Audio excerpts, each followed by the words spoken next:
আওয়ামী লীগের নির্দোষ সমর্থকদের পাশে থাকবে বিএনপি, এমন মন্তব্য করেছেন মির্জা ফখরুল। বিএনপির মহাসচিব মির্জা ফখরুল ইসলাম আলমগীর বলেন, এবার তো নৌকা নাই, নৌকা পালাইছে। হাসিনা ভারতবর্ষে চলে গেছে, মাঝখানে তার যে সমর্থক আছে তাদের বিপদে ফেলে গেছে। আমরা সেই বিপদে তাদের পাশে দাঁড়িয়েছি।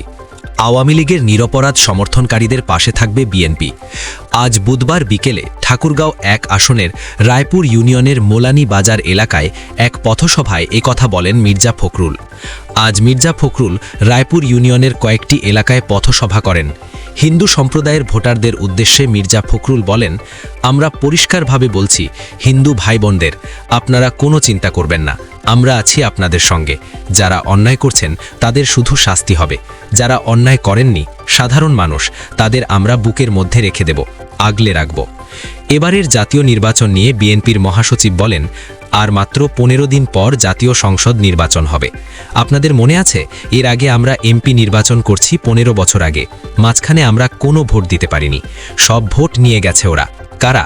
ফ্যাসিস্ট হাসিনার লোকেরা অথবা পুলিশ ও প্রশাসন। এবার সঠিক একটা ভোট হবে বলে আমরা আশা করছি, অর্থাৎ যার ভোট তিনি দিতে পারবেন, যাকে খুশি তাকে দিতে পারবেন। বর্তমান পরিস্থিতি আগের তুলনায় কিছুটা হলেও ভালো মন্তব্য করে মির্জা ফখরুল বলেন, আমরা এখন একটু স্বস্তিতে আছি, আরামে আছি, তবে পুরোপুরি আরামে নেই। জিনিসপত্রের দাম খুব বাড়ছে, তবে ল অ্যান্ড অর্ডার পরিস্থিতি মনে হয় আগের চেয়ে একটু ভালো হয়েছে। সব মিলিয়ে এখন একটা সময় এসেছে যে আমরা শান্তিতে রাতের বেলায় ঘুমাতে পারছি।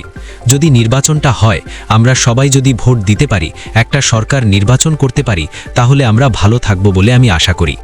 ত্রয়োদশ জাতীয় নির্বাচন অনুষ্ঠানের জন্য সরকারের প্রস্তুতি প্রত্যাশার তুলনায় অনেক ভালো বলে দাবি করেছেন স্বরাষ্ট্র উপদেষ্টা লেফটেন্যান্ট জেনারেল অবসরপ্রাপ্ত মোহাম্মদ জাহাঙ্গীর আলম চৌধুরী।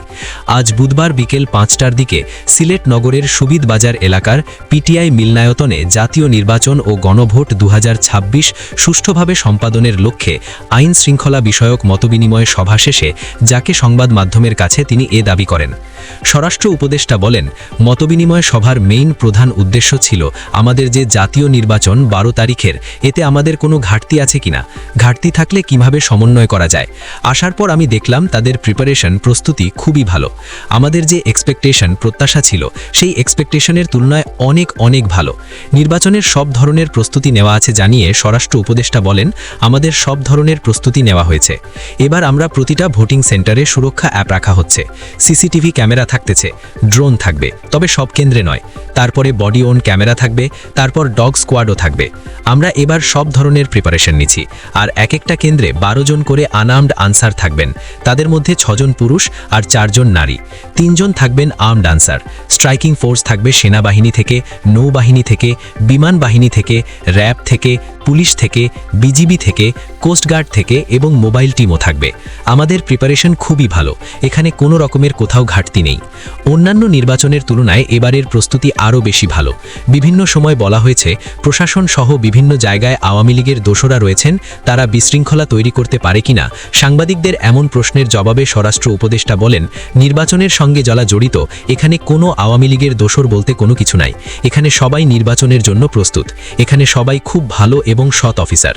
নির্বাচন কমিশনার আনোয়ারুল হক গণভোটের পক্ষে বিপক্ষে থাকার সুযোগ নেই বলে মন্তব্য করেছেন, কিন্তু অনেক রিটার্নিং অফিসার ও সরকারের উপদেষ্টারাও হ্যাঁ ভোটের পক্ষে প্রচারণা চালিয়েছেন। সেটি অনৈতিক কিছু হলো কিনা এমন প্রশ্নে কোনো মন্তব্য করতে না চান বলে জানান স্বরাষ্ট্র উপদেষ্টা। চরমোনাই পীরের ভাষ্য, 12ই ফেব্রুয়ারি ত্রয়োদশ জাতীয় নির্বাচনে ইসলামের পক্ষে শুধু একটাই বাক্স, সেই বাক্সটা ইসলামী আন্দোলন বাংলাদেশের হাতপাখা প্রতীকের বাক্স। সবার কাছে ভোট চেয়ে তিনি বলেন, যারা আমরা ইসলামকে ভালোবাসি, যারা দেশকে ভালোবাসি, যারা ইসলামকে ক্ষমতায় দেখতে চাই, সেই মা বোন ও ভাইদের কাছে অনুরোধ করে বলতে চাই, দুনিয়ায় শান্তি ও আখেরাতের মুক্তির জন্য হাতপাখা মার্কায় ভোট দেবেন। রেজাউল করিম তার বক্তব্যে বলেন, দেশের পরিবর্তনের জন্য ইসলামের পক্ষে, ন্যায়ের পক্ষে, ভালো নীতি ও আদর্শের পক্ষে এবং মানবতার কল্যাণের পক্ষে ভোট দিতে হবে। ভোটের প্রকৃত বিজয় তখনই হবে যখন ইসলামের পক্ষে ভোট দেওয়া হবে।